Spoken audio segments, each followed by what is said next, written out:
ಪುರುಷ ಬಂಜೆತನ ಅನ್ನೋದು ನಿಮಗೆಲ್ಲ ಗೊತ್ತಿದೆ, ಜಗತ್ತನ್ನು ಕಾಡುತ್ತಿರುವ ಸಮಸ್ಯೆ. ಅದಕ್ಕೆ ಭಾರತ ಏನು ಹೊರತಾಗಿಲ್ಲ. ಕಾರಣಗಳು ನಾನು ಬೇಕಾದಷ್ಟು ಹೇಳಿದ್ದೀನಿ. ಅದರಲ್ಲೂ ಮುಖ್ಯವಾಗಿ ಬದಲಾದ ನಮ್ಮ ಜೀವನ ಶೈಲಿ, ಆಹಾರ ಪದ್ಧತಿ, ಹವ್ಯಾಸಗಳು ಅಂತ. ಇತ್ತೀಚೆಗೆ ನಿಮಗೆಲ್ಲ ಗೊತ್ತಿದೆ, ಪ್ಲಾಸ್ಟಿಕ್ ಬಗ್ಗೆ ಬಹಳಷ್ಟು ಎಲ್ಲ ಒಂದು ಕಡೆ ಅವೇರ್ನೆಸ್ ಇದೆ. ಏಕೆಂದರೆ ಪ್ಲಾಸ್ಟಿಕ್ಕು ಮುಂದಿನ ದಿನದಲ್ಲಿ ನಮ್ಮ ಭೂಮಂಡಲವನ್ನು ಕಾಡುವ ಒಂದು ಶಾಪ ಅಂತ ಅನ್ಬೋದು.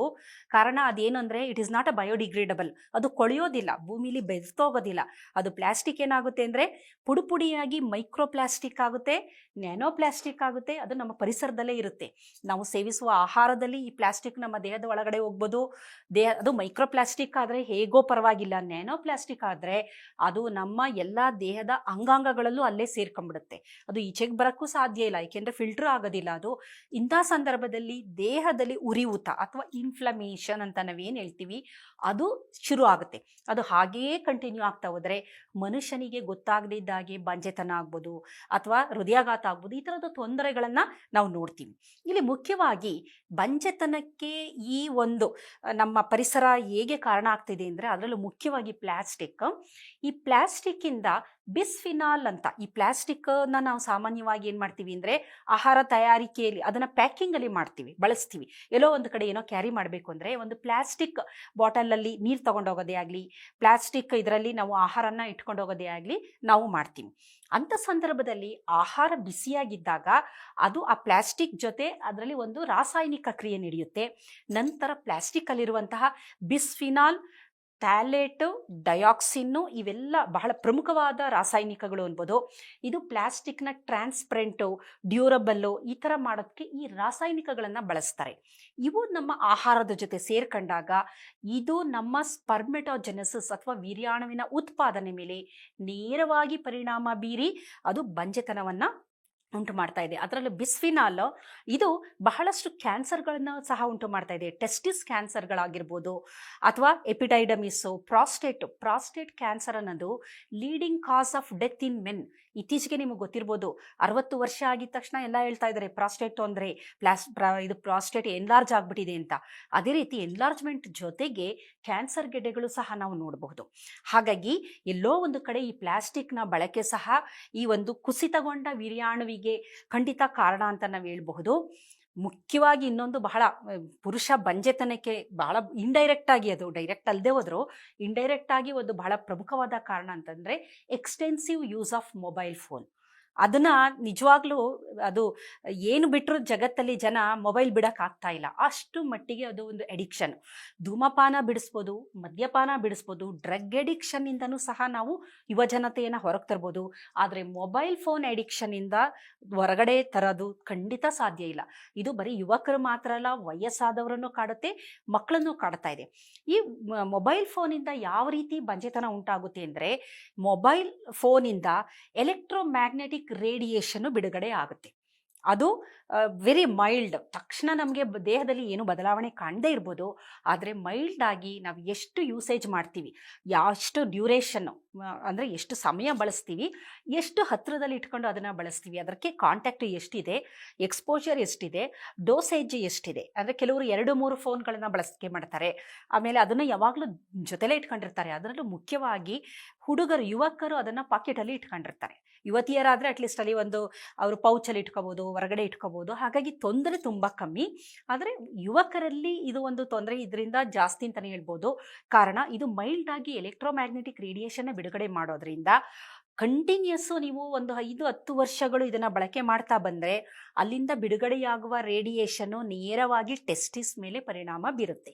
ಕಾರಣ ಅದು ಪ್ಯಾಕೆಟಲ್ಲೇ ಆ ಒಂದು ಫೋನ್ ಇಟ್ಕೊಳ್ಳೋದ್ರಿಂದ ಅದು ಲಾಂಗ್ ಡ್ಯೂರೇಷನ್ನು, ಆ ಒಂದು ಸ್ಪರ್ಮೆಟೋಜೆನಿಸಿಸ್ ಏನು ವೀರ್ಯಾಣುಗಳ ಉತ್ಪಾದನೆ ಆಗಬೇಕು ಅದನ್ನು ಉತ್ಪಾದನೆ ಮಾಡೋದಕ್ಕೆ ಬಿಡೋದಿಲ್ಲ. ಇದರ ಜೊತೆಗೆ ಕೆಲವೊಂದು ಆಕ್ಸಿಡೆಂಟ್ಗಳು ನಿಮಗೆಲ್ಲ ಗೊತ್ತಿದೆ. ಇತ್ತೀಚೆಗೆ ಯುವಕರು ವೀಲಿಂಗ್ ಅಂತ ಮಾಡೋದು, ಸ್ಟಂಟ್ಗಳನ್ನು ಮಾಡೋದು, ರೀಲ್ಸ್ಗಳಿಗೋಸ್ಕರ ಬೇಕಾದಷ್ಟು ಸ್ಟಂಟ್ ಮಾಡ್ತಾರೆ. ಸ್ಪೈನಲ್ ಕಾರ್ಡ್ ಇಂಜುರಿ ಆದಾಗಲೂ ಸಹ ಅದು ವೀರ್ಯಾಣುವಿನ ಉತ್ಪಾದನೆಯನ್ನು ಅದು ಹಾಳು ಮಾಡುವಂಥ ಎಲ್ಲ ಸಾಧ್ಯತೆಗಳು ಇದೆ. ಇದರ ಜೊತೆಗೆ ಕೆಲವೊಂದು ಸೋಂಕುಗಳೇನು ಮಾಡಿಬಿಡುತ್ತೆ ಅಂದರೆ, ಈ ಒಂದು ಪ್ಯಾಸೇಜ್ ಏನಿದೆ, ನಾನು ಏನು ಹೇಳಿದೆ, ವೀರ್ಯಾಣು ಉತ್ಪಾದನೆ ಆಗುವ ಸ್ಥಳದಿಂದ ಅದು ಹೊರಬರುವ ಒಂದು ಪ್ಯಾಸೇಜ್ ಏನಿದೆ, ಅಲ್ಲಿ ಬ್ಲಾಕೇಜ್ ಆಗಿಬಿಡುತ್ತೆ. ಒಂದು ಈಗ ನಮ್ಮ ಈ ಪೈಪ್ಗಳಲ್ಲಿ ನೀರು ಬರೋ ಪೈಪಲ್ಲಿ ಹೇಗೆ ಒಂದು ನೀರು ಕಟ್ಕೊಂಡ್ಬಿಡುತ್ತೆ, ಬ್ಲಾಕೇಜ್ ಆದರೆ ಅದು ವಾಪಸ್ ಹೋಗ್ತಿರುತ್ತೆ, ನೀರೇ ಬರೋದಿಲ್ಲ. ಹಾಗಾಗಿ ಏನಾಗುತ್ತೆ, ಇಂಥ ಬ್ಲಾಕೇಜ್ ಆದಾಗ ನಿಮಗೆ ವೀರ್ಯಾಣು ಹೊರಗಡೆ ಸೆಮನ್ ಅಥವಾ ವೀರ್ಯದಲ್ಲಿ ವೀರ್ಯಾಣು ಇರೋದಿಲ್ಲ, ಆ ವೀರ್ಯಾಣು ಮೂತ್ರದಲ್ಲಿ ಹೋಗೋಕ್ಕೆ ಶುರು ಆಗ್ಬಿಡುತ್ತೆ. ಅಂದರೆ ಬ್ಲಾಕ್ ಆಗೋಗಿರುತ್ತೆ. ಅದು ರಿಟ್ರಾಗ್ರೇಡ್ ಎಜಾಕ್ಯುಲೇಷನ್ ಅಂತ ಕರೀತಾರೆ. ಅದನ್ನು ವಾಪಸ್ಸು ಹಿಂದುಗಡೆ ಹೋಗುತ್ತೆ. ವೀರ್ಯದಲ್ಲಿ ವೀರ್ಯಾಣು ಇರೋದೇ ಇಲ್ಲ, ಝೀರೋ ಇರುತ್ತೆ. ಆದರೆ ನಿಮ್ಮ ಯೂರಿನ್ನ ಪರೀಕ್ಷೆ ಮಾಡಿದಾಗ ಅಲ್ಲಿ ವೀರ್ಯಾಣುಗಳು ಹೋಗ್ತಾ ಇರುತ್ತೆ. ಅಂದರೆ ಬ್ಲಾಕೇಜ್ ಆಗಿ, ಅಂದರೆ ರಿಟ್ರಾಗ್ರೇಡ್ ಎಜಾಕ್ಯುಲೇಷನ್ ಅಂತ ನಾವು ಕರಿತೀವಿ. ಹಾಗಾಗಿ ಕೆಲವೊಮ್ಮೆ ಈ ಥರ ಬ್ಲಾಕೇಜ್ ಆಗಿರ್ಬೋದು, ಅಥವಾ ಮೊಬೈಲ್ ಫೋನ್ನಿಂದ ಉಂಟಾಗಿರುವಂಥ ತೊಂದರೆ ಆಗಿರ್ಬೋದು, ಮೈಕ್ರೋಪ್ಲಾಸ್ಟಿಕ್, ಇದರ ಜೊತೆಗೆ ಅತ್ಯಂತ ಪ್ರಮುಖವಾದದ್ದು ಸರಿಯಾದ ಪ್ರಮಾಣದಲ್ಲಿ ವೀರ್ಯ ಉತ್ಪಾದನೆ ಆಗಬೇಕು ಅಂದರೆ ನಮ್ಮ ಆಹಾರ ಪೌಷ್ಟಿಕತೆಯಿಂದ ಕೂಡಿರುವಂಥ ಆಹಾರ ಆಗಿರಬೇಕು.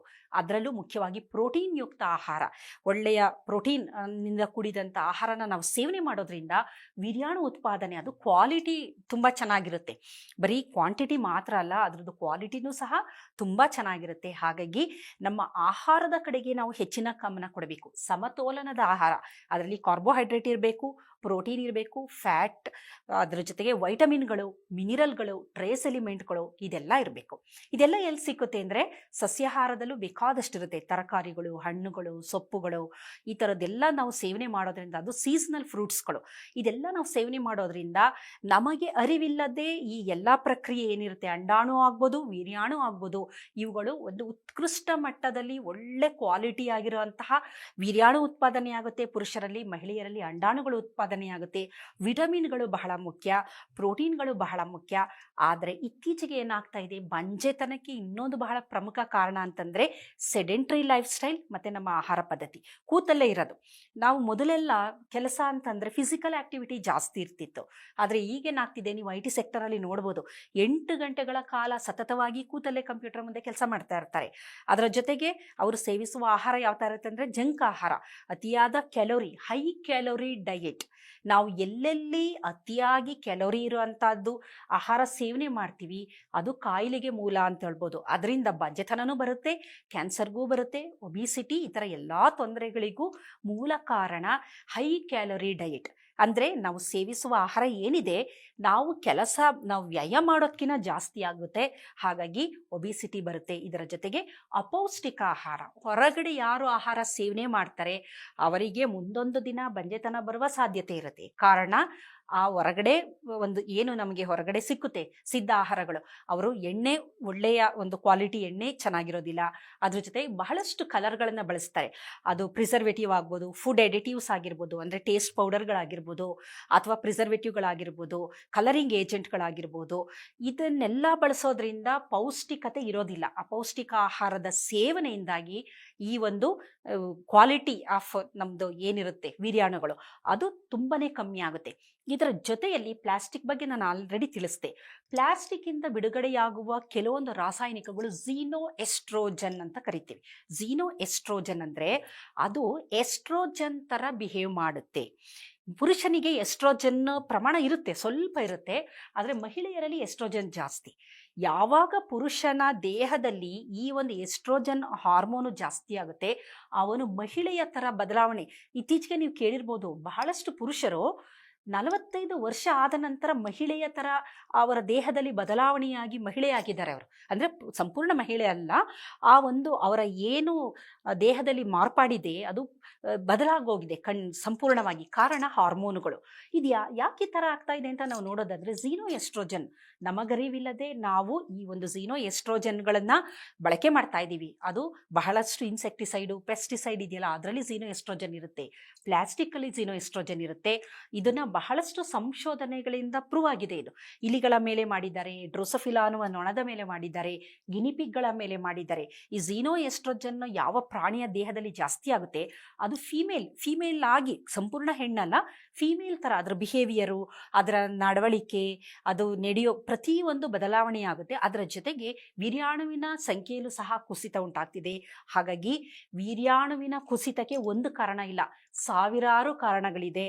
ಎಲ್ಲ ಕಾರಣಗಳನ್ನು ಒಟ್ಟಾರೆ ಸೇರಿ ನಾವು ಒಂದು ಗ್ರೂಪ್ ಮಾಡಿದ್ರೆ ನಮ್ಮ ಆಹಾರ, ಬದಲಾದ ಜೀವನ ಶೈಲಿ, ಆಹಾರ ಪದ್ಧತಿ, ಹವ್ಯಾಸಗಳು, ಇವುಗಳಿಂದಾಗಿಯೇ ಇತ್ತೀಚಿನ ದಿನದಲ್ಲಿ ಈ ಬಂಜೆತನ ಏನಕ್ಕೆ ಜಾಸ್ತಿ ಆಗ್ತಿದೆ ಅಂದರೆ, ಎಲ್ಲರೂ ಅನ್ಕೋಬೋದು ಮೊದಲೆಲ್ಲ ಇರ್ತಿರ್ಲಿಲ್ಲ, ಮೊದಲು ಭಾರತದಲ್ಲಿ ಜನಸಂಖ್ಯೆ ಜಾಸ್ತಿ ಇತ್ತು, ಆದರೆ ಇಂದು ದಂಪತಿಗಳು ಮಕ್ಕಳನ್ನ ಪಡೆಯೋದಕ್ಕೆ ಒದ್ದಾಡ್ತಾ ಇದ್ದಾರೆ. ಆ ಮಕ್ಕಳಿಗೋಸ್ಕರ ಲಕ್ಷಾಂತರ ರೂಪಾಯಿ ಖರ್ಚು ಮಾಡಿ ಬೇಕಾದಷ್ಟು ಟ್ರೀಟ್ಮೆಂಟ್ಗಳನ್ನು ತಗೊಂಡು ನಂತರ ಪಡೆದ ಮಗುನೂ ಸಹ ಅಂಗವೈಕಲ್ಯತೆ ಮಗು ಆಗಿರ್ಬೋದು. ಏಕೆಂದರೆ ಯಾವಾಗಲೂ ಅಷ್ಟೇ ಈ ಒಂದು ಪ್ರಕೃತಿಯಲ್ಲಿ ಅದು ನ್ಯಾಚುರಲ್ ಆಗಿ ಸ್ವಾಭಾವಿಕವಾಗಿ ಆದಾಗ ಅದು ಉತ್ಕೃಷ್ಟ ಮಟ್ಟದಲ್ಲಿ ಇರುತ್ತೆ. ಅಸ್ವಾಭಾವಿಕವಾಗಿ ಆದಾಗ ಎಲ್ಲೋ ಚೆನ್ನಾಗಿರ್ಬೋದು, ಇಲ್ಲ ಅಂತಲ್ಲ, ಆದರೆ ಅದರ ಒಂದು ಗುಣಮಟ್ಟ ಕಮ್ಮಿ ಇರುತ್ತೆ. ನಿಮಗೆಲ್ಲ ಗೊತ್ತಿರ್ಬೋದು, ಸರ್ವೈವಲ್ ಆಫ್ ಫಿಟ್ಟೆಸ್ಟ್ ಅಂತ ಒಂದು ಥಿಯರಿ ಇದೆ, ಡಾರ್ವಿನ್ ಥಿಯರಿ.